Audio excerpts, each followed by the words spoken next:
في صباح يوم 2 يونيو 2025 عمت مواقع التواصل ضجة كبيرة.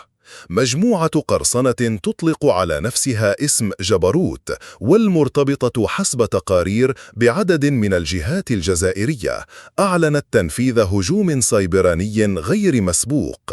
ادعت المجموعة أنها تمكنت من اختراق قاعدة بيانات الوكالة الوطنية للمحافظة العقارية، وسرقت أكثر من 4 تيرابايت من البيانات الحساسة، وثائق ملكية، عقود بيع وشراء، حتى جوازات سفر ووثائق تتعلق بشخصيات مغربية معروفة.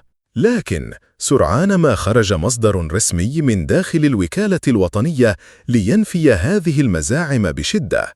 لا اختراق ولا تسريب لأي بيانات من أنظمتنا، هكذا كان الرد الحازم. المصدر أوضح أن الوثائق المسربة قد تكون حصلت عليها المجموعة من أجهزة حاسوب خارجية غير مؤمنة جيداً، خاصة تلك المرتبطة بمنصة توثيق التي يستخدمها الموثقون يومياً. هذا لم يكن الهجوم الأول، ففي إبريل الماضي استهدفت نفس المجموعة الصندوق الوطني للضمان الاجتماعي، مما أثار جدلاً واسعاً حول ضعف الأمن السيبراني في بعض مؤسسات الدولة.